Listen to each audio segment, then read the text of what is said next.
Good evening, dear friends, and most welcome to H691. We are presently now once again on the Swedish west coast. So we gained 5 degrees more warmth. Out of the cold for a while, but I think winter is going to come here as well.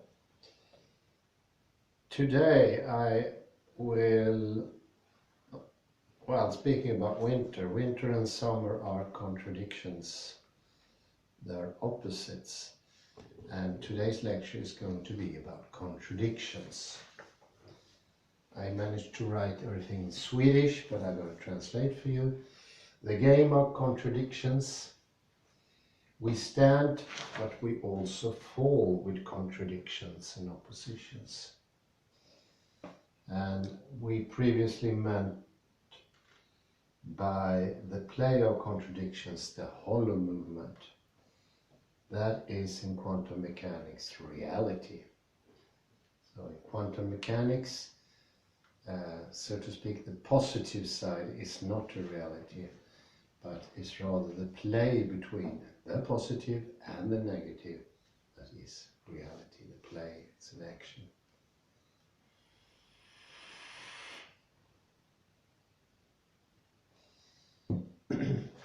Since the world is a whole, we human beings tend to use logic to understand it. But if we use logic for the whole thing, that would be Gödel's problem, also quantum mechanical problem in a nutshell. We cannot describe the whole thing with a description, because that description would be outside this world. The description needs to be contained within, because there is nothing outside the world. Therefore, also the description has to be within. This sounds so obvious tonight, but for the absolute majority of philosophers, it was never obvious. They thought description could be somewhere else, outside the known universe. And that bids for contradiction, and this contradiction also is something that we ordinary people suffers from, because when we want to say something, we're going to say it in a positive manner. And when I say positive manner, is that we're going to talk about things as if they existed, or that we think that relationship, action, thing does exist or is true in some sense. Although this doesn't sound too problematic, it has a problem because describing anything positive takes away the other part that's not described. And in a very, very simple manner, you can say that this problem is similar to a person who's thinking about what he should do, buy a new car, and he puts together what he thinks are the pros and the cons. But he wants the car.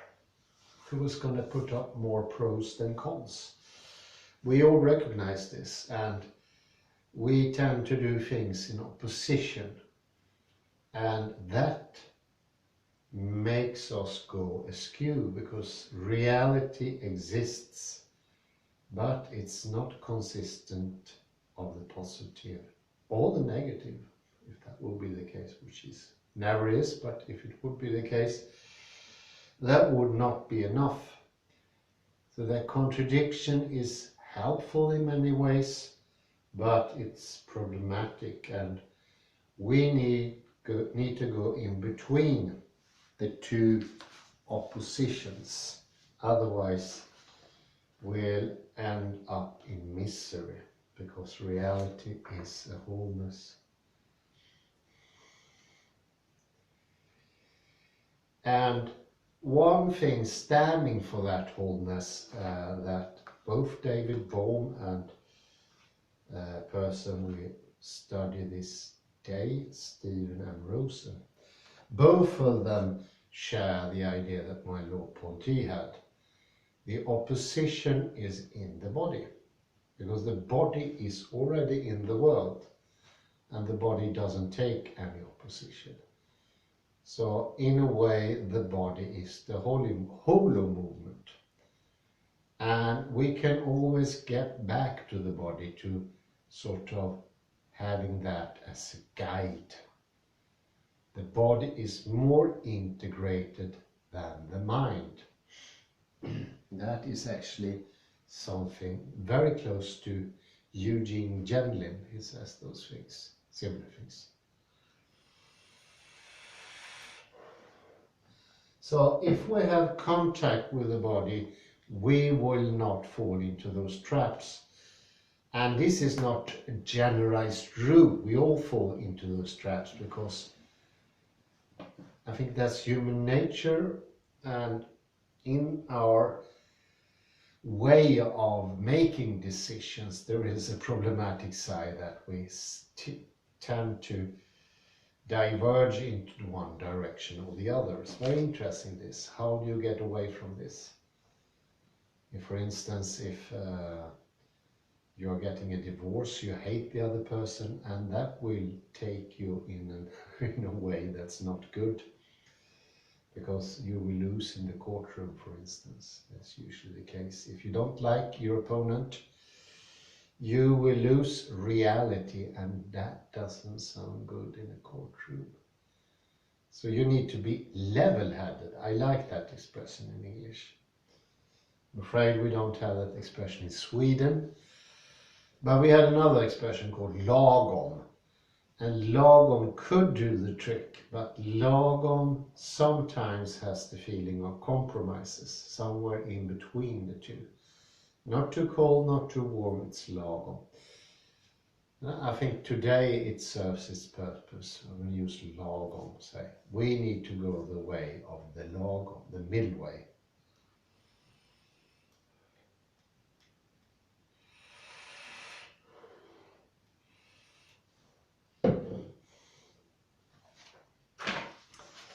And this, of course, is the reason for today we change our opinions on a daily basis almost. The contradictions always go over to its opposite. And that's the problem with this thinking. Stephen M. Rosen called it an object in space in front of a subject. And that model has its problems, because it goes over to the other side all the time and misses the point. And actually, oppositions are almost very close to what they are opposing. So they are not even good if we want to oppose something that is maybe unjust or wrong, simply wrong. By opposing it, we support it. And this problem with classical logic or common logic used by everyday men was proven by, for the first time, Graham Priest, the inventor of paraconsistent logic. A logic that tries to get away with its problem, take it away as far as it goes.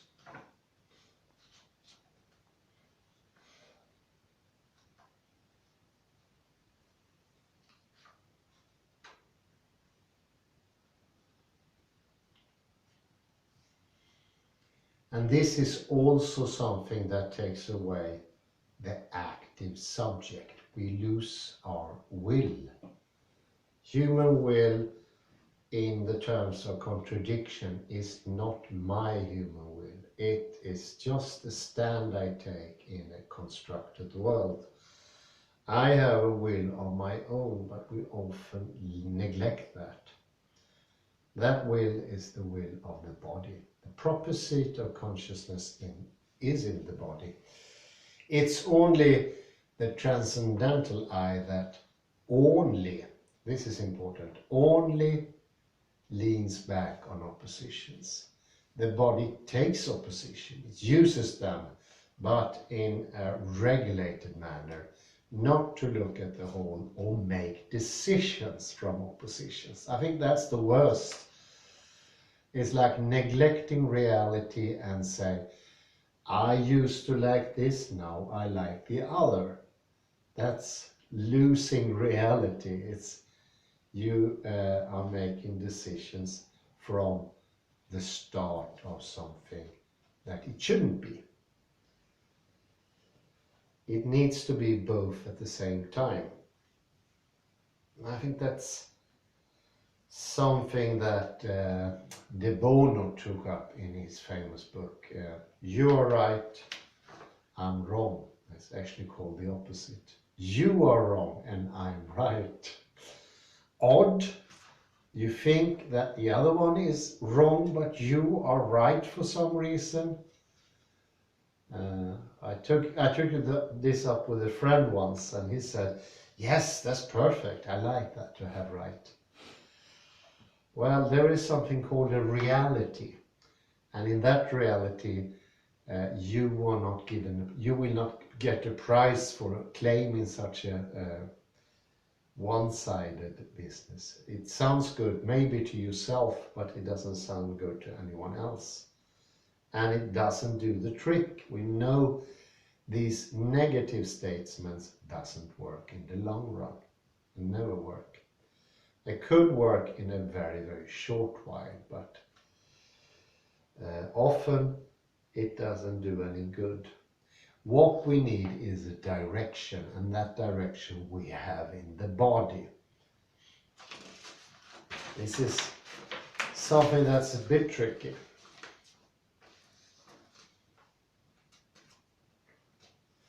But I think you can see better now when I take up this thing with logic, that the problem is not so much opposition in itself, it's rather that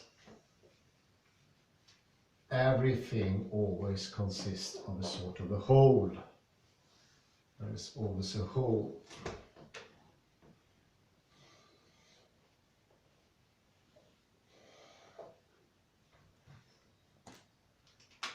I'm going to write it like this. Let's see, we make the subject a round thing. And there we have sort of empty space. And then we have the object here in a container receptacle. You make it like a can of beer. No. In this receptacle is the thing. What's around here? That's the non-thing.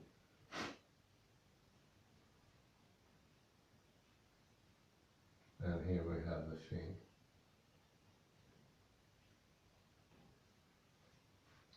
So sort of this non-thing is defining that one, and we don't want to talk about that one. And here we have something that's static, but it doesn't have any shape, form, or anything else for that matter. And usually we want to rid this out of the picture somehow, which is of course impossible. You can't do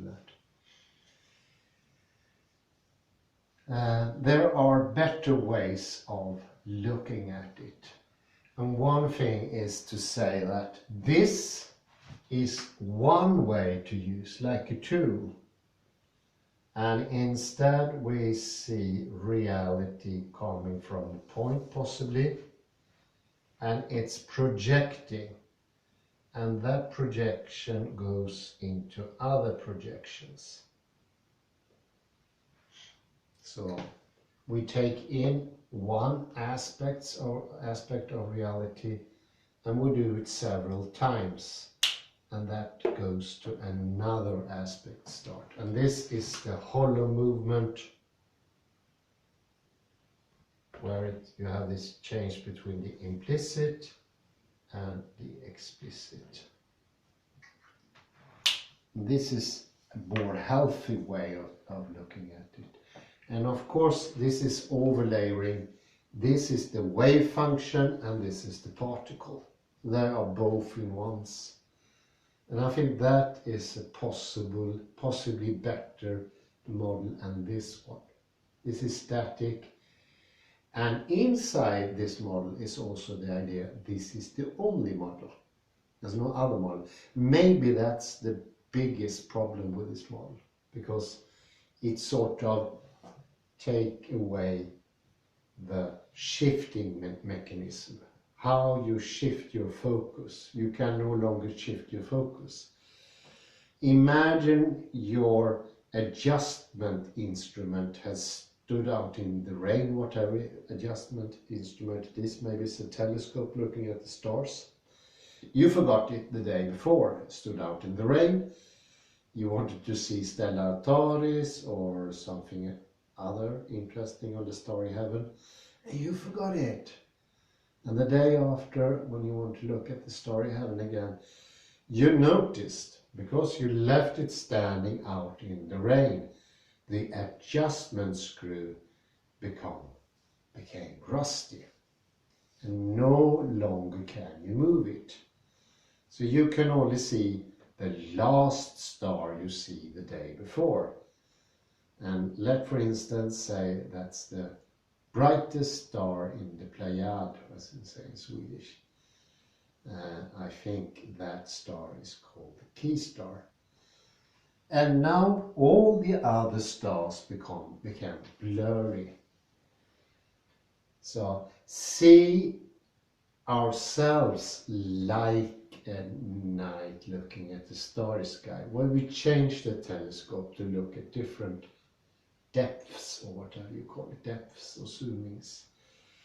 And this whole action, by moving back and forth, that action is the hollow movement.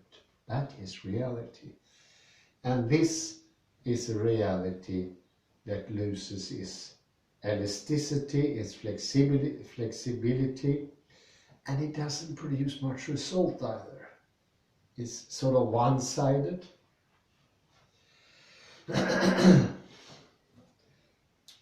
So this is more in concord with what is the hollow movement.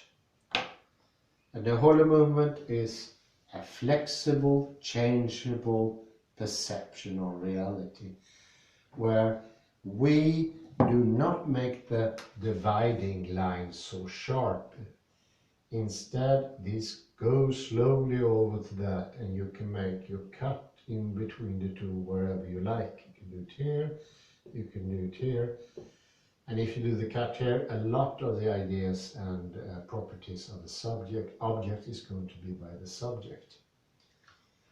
But in a way, even in this picture, you can understand somehow, even if the subject often is lifted out of the picture, you understand when you look at this. Maybe it is that some of the properties, or if not all of the properties in the object, is actually coming from the subject and nowhere else.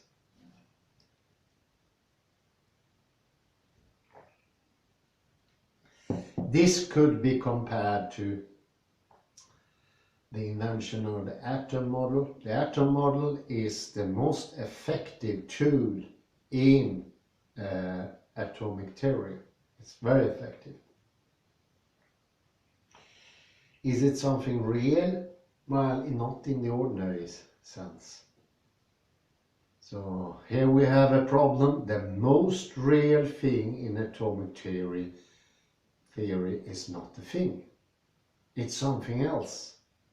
It's not an existence like this is. So see, the more effective, the more useful for being in reality is actually something coming from the subject.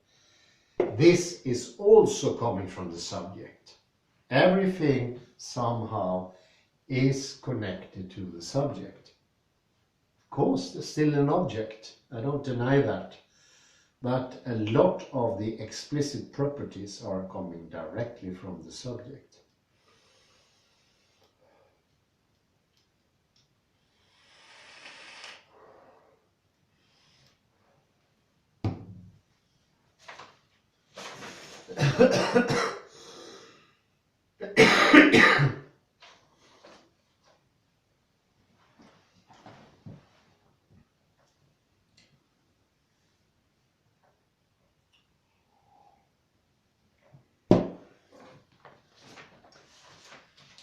if you want to be tough and if you want to write some fun article, you could call this the zombie model. Because in the zombie model,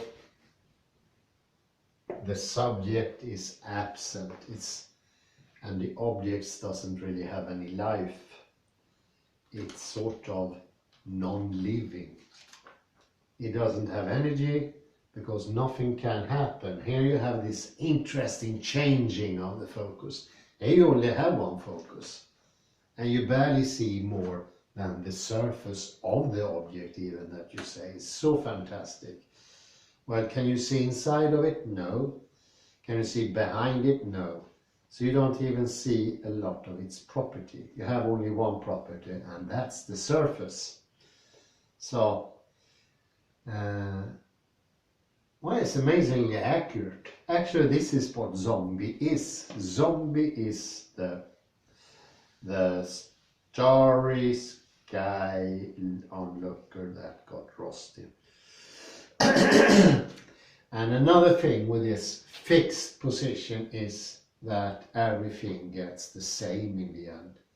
This lack of flexibility that you don't get that energy into your own vision. There are two things here. Intelligence doesn't play a part here. You don't have to think. The only thing you have to think is there is no other model. And the second thing is I'm just passively observing this. I don't do anything. Can you imagine anything more attention killing? Anything more lack of interest? Is a disinterested look at the world. Here you're not participating, not even with your own vision. You have the idea, you're standing and looking at the world, and the world for some reason come to your eyes. And all those properties are here for some mad reason.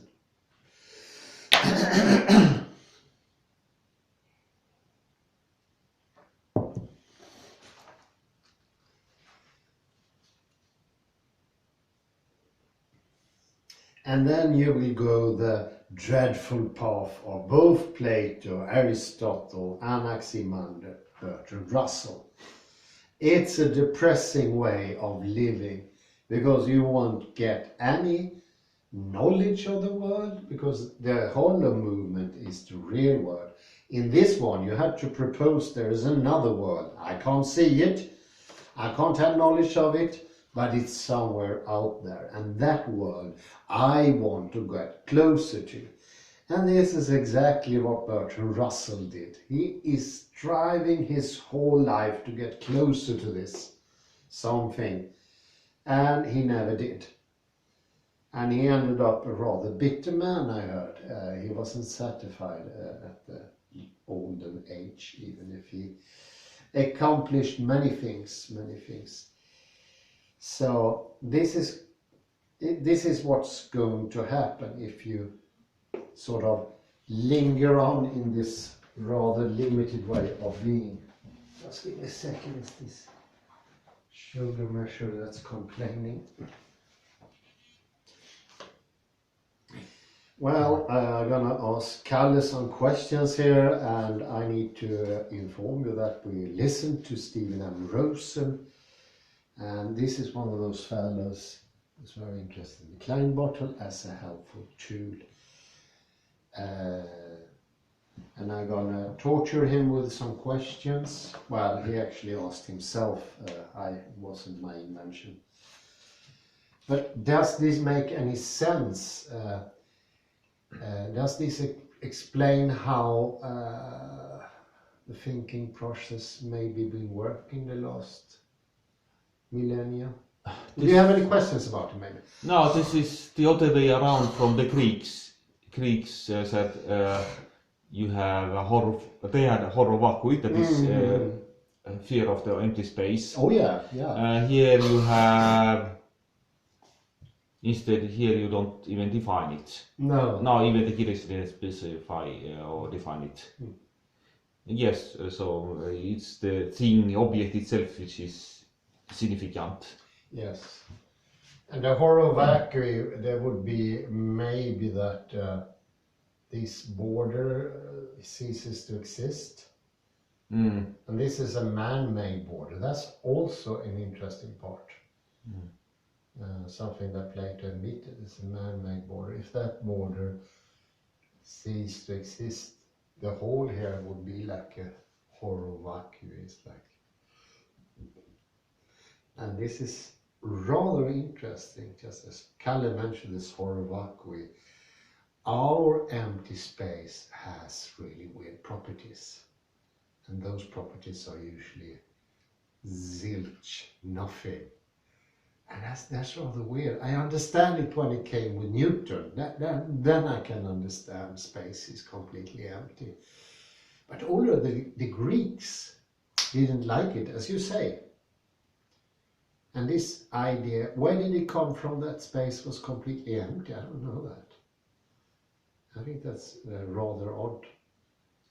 No, it's like you have this, for instance, in America, you have white people have been dominance, but now they go the other way around. Sometimes it's the opposite. Instead of having a balance, so it's from the Greeks going from the other direction, the other. Both ways are bad. Both ways are really bad, and it leads to, well, you lose grip on reality as a whole. But I heard like horror stories now. They call it, in the Americas, in Canada, they call it postmodernism. That wouldn't be called postmodernism in Europe, I think, but that's what's called in America. And they are turning everything upside down to make it like in the middle way, lagom. It won't work that way. For the first, you don't even have an idea. This is you subjectively turn around things in your head. It's not even on the outside. You want it to be real. It doesn't get real if you inside your head turn anything around without even mentioning what they did. I have no idea what they did really, but I can imagine they said, as you said, white used to be in a dominant position. Now let's put the black into the dominant position. But I mean, you have no idea what you're doing. You don't know what oppositions are here and there. It becomes some sort of nonsense in the end. And if you don't know where you're going, I think De Bono was really clear here. So we can't. It's not enough with. Well, he had two things. He had antingen eller, that. Either or. Yes. And the other one was what. He just said question. What? What do you want? In this we take away the subject, and the subject is the one who has the wants. Without the wants we don't understand where this is leading. And this is something I didn't mention. It was good you asked the question here, I put in an answer as well. Because this takes the want inside. It doesn't make for a reality without some sort of want intention. What do you want to do with it? If you work in the industries, they're always going to ask you, what do you want to do with this? What's the purpose? What's going to happen with it in the future? What's the purpose right now? What for, De Bono said. That need to be together with truth and the contradiction. And that's going to sort of fix it a little bit more. And it's absolutely ludicrous because in the educational system in Sweden, at least, I don't know for abroad, but in Sweden we are completely satisfied to be right. That's enough. You need to be right, and there you stand. To what avail? You haven't achieved anything. You made yourself right. Actually, it's not that hard to make yourself right. You just need the right arguments, and that's a piece of verbiage.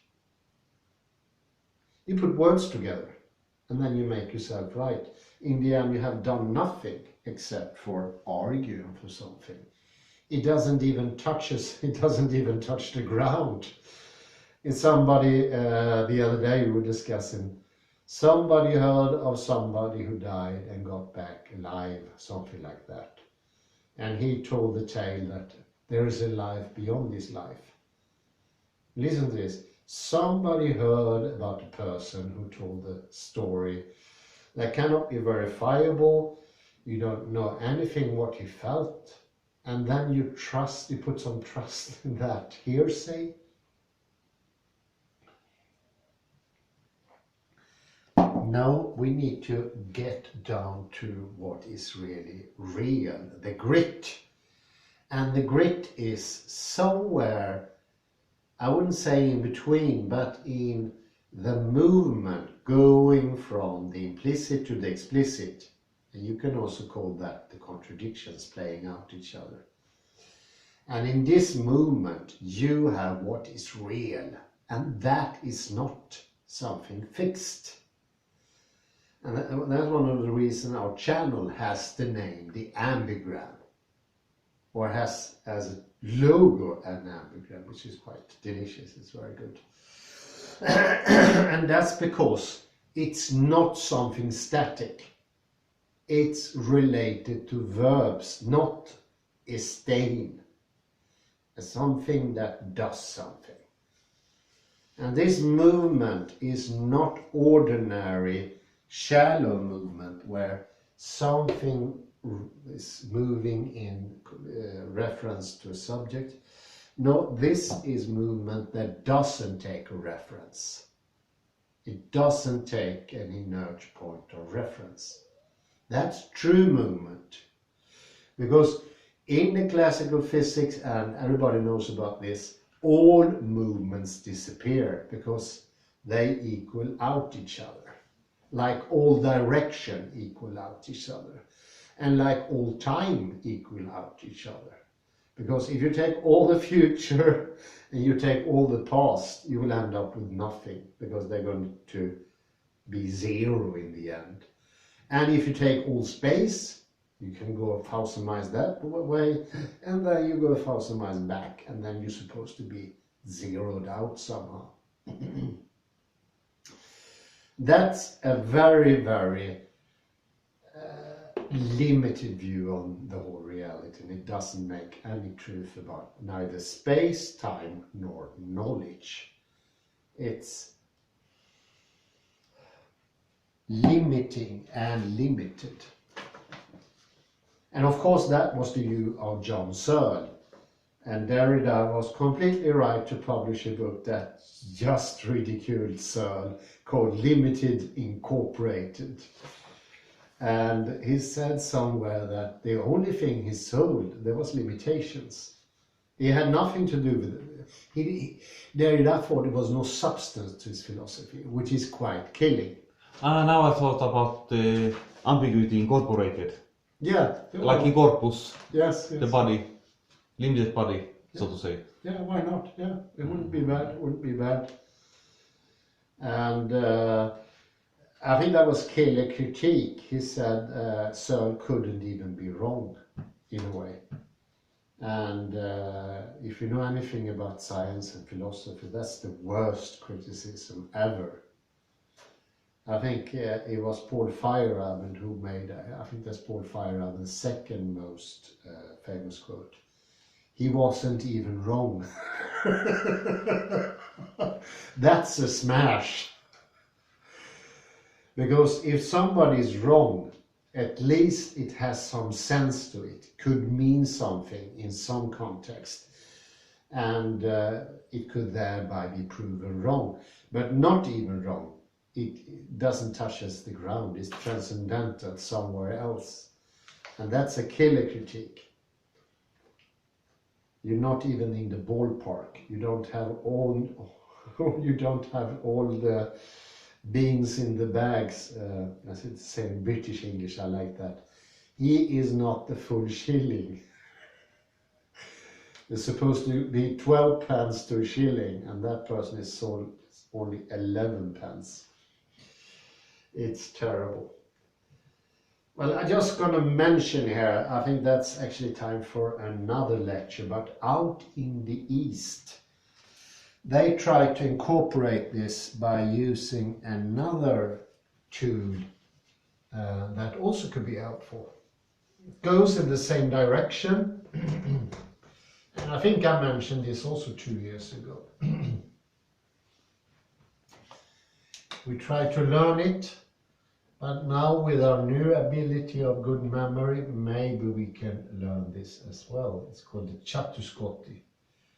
Chatu is 4 in Sanskrit, or Scotti is corner, 4 corners.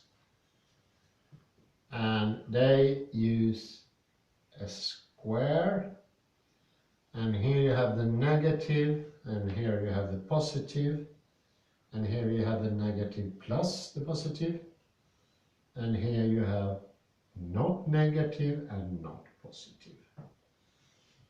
And this is actually the working logic in India at this stage. This is what they use when they learn in school. This is what they use when they talk with friends.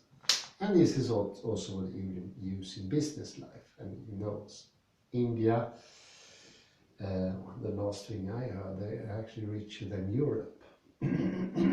That's sort of a bit of a shocker.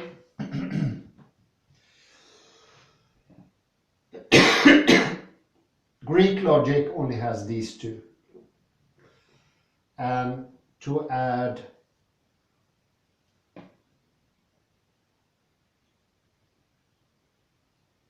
something even worse, our logic says that that and that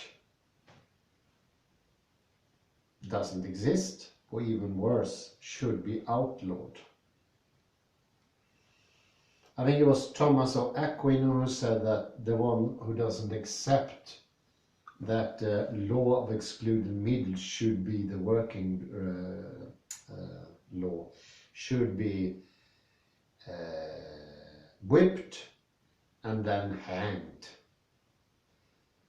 because they need to understand that there is a difference between being whipped and not being whipped, and being hanged and not being hanged.